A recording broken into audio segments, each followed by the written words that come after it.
So unless bow marker number 2 was pokey at the start and you know, put in and intentionally dragged their feet in their starting order, bow marker number 1, Toronto, has opened up some space. And they're just showing their experience. They know they've got to still race against the clock. It's not over yet. They've got to continue to push all the way through to the last few strokes now, but it is quite a big gap, so they must be enjoying that. And Chinook, bow marker number 2 out of San Diego. And so, and they're being pressed, I assume, by bow marker number 3. Looks like the colors of DC, out of Capital Rowing Club out of Washington. Yeah, Capital's pressing hard. Chinook has had a great showing, so they are a crew that gathers folks from all over the country to come together to race. So they've got a strong crew here. They've entered several of the Masters events here today, the men and the women. Doing a nice job here, but Capital is pressing, looks to have closed a bit of that gap. Well, a lot of Masters programs are pretty casual, but I think even if you show up with national team credentials, you don't just walk onto a club, onto a boat at Capital. You've got to try out. And it shows. They're getting good results. Bow number 4, another Canadian crew from Ottawa. They were second in this same event at the Henley Masters, so a very experienced Canadian crew from Ottawa, bow number 4, but they're going to have their hands full with the pack that's chasing them. 6 is the first to emerge, who is trying to hunt down the Ottawa crew. Bow number 6 is the Pocock Rowing Center from Seattle. And bow number 8 is pressing them from Brisbane, the University of Queensland. Bow number 8 pressing in on the bow of Pocock, the stern of the Pocock crew. And on the inside in the red is BMA out of New York. Oh, that's the Cornell alumni. Best men afloat. Bow number 5 in the green is the Minneapolis Rowing Club, pushed wide a bit by the crews passing here on the Elliott turn.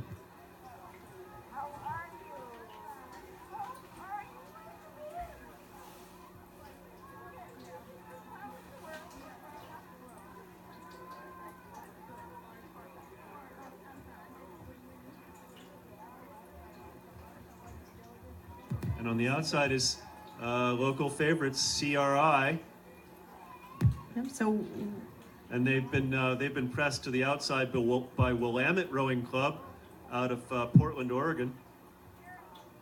So the CRI Masters 8 just having to go a bit wide as the Willamette crew demands the inside of the buoy line, but both crews got nice clean blade work. CRI a little bit wide, but doing nicely. Willamette right on that buoy line, right where you want to be, blades over buoys.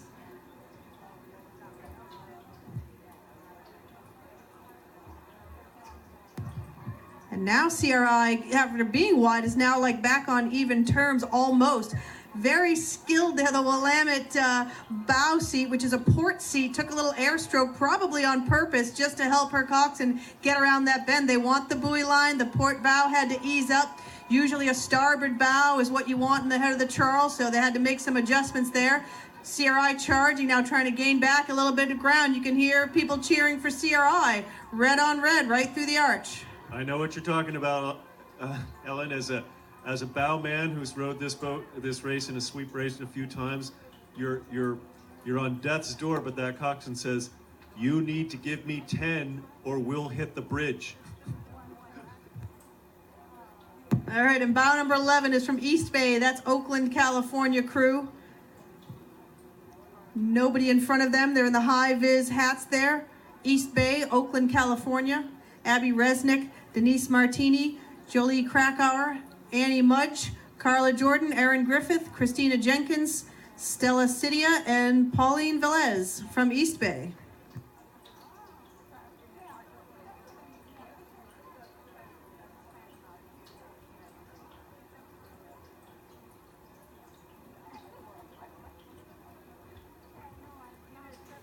Bow number 15 is moving up well in the field, nobody to tangle with. And that is from Austin, Texas, the Texas State champions, ready to return and see how they do here on the Charles. Kate Hart, Lee Austin, Kim Weinberg, Heather Jo Boyso, Rachel Berman, Kelly Garrett, Victoria Ozimek, Camille Joby, and Sarah Bolin from Austin. Bow number 15.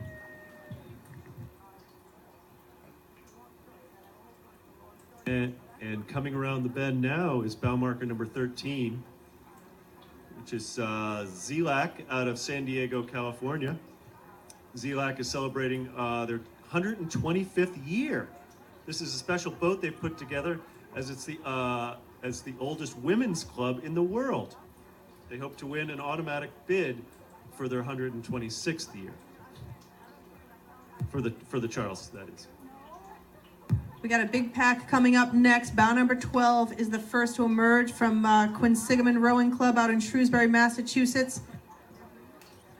They're in the green blades. Right on the buoy line in the blue blades is 22. Bow number 22. That is College Club of Seattle. Bow number 19 in the middle there. Bow number 19 is Riverfront Recapture. And between them is bow marker number 16, Wilmington, out of Delaware. Oh, sorry, 16 is on the outside, Wilmington.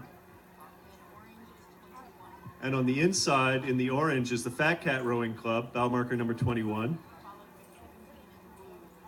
Followed by bow marker number 17 in blue, which is Avalon out of Washington, D.C.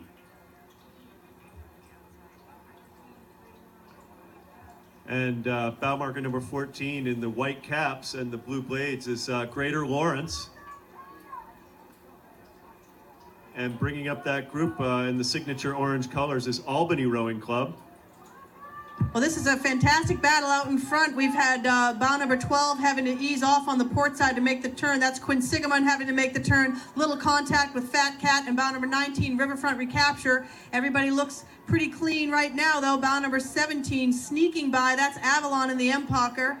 Bow 16 nearest the Cambridge Boat Club is Delaware, Wilmington, Delaware. Greater Lawrence now out in front, holding off bow number 20 from Albany. Greater Lawrence, Linda Pettit, Liz Deers, Maisie Stewart, Claire Levy, Gail Wolford, Ann Spires, and Rebecca HOCR. Go Greater Lawrence. And chasing this group is the Gentle Giant crew out of Somerville, Mass.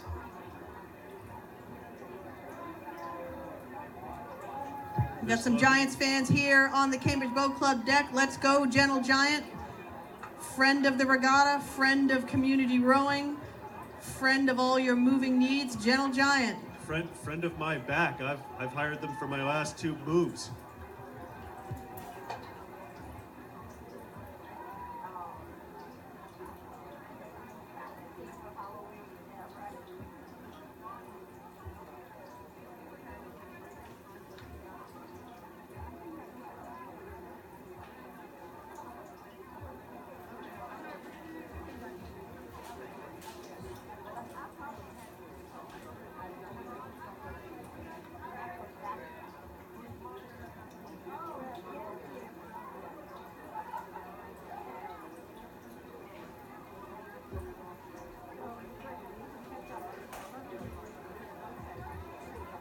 Okay, in the afternoon, racing will not disappoint. We're actually scouring the boat club here at Cambridge for some reinforcements because we have an all-star cast coming up in the men's champ doubles, the women's champ doubles.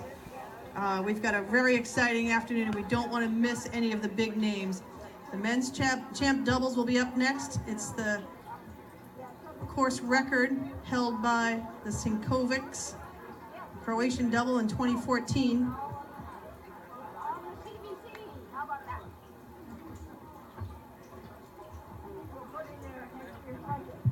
But in last year's race, Justin Keane and Eric Frid were the dark horses, starting way back at bow number 9 and took the win with multiple medalists competing from the Rio Olympics. So this year they'll start bow number 1, rowing under the banner of Penn AC.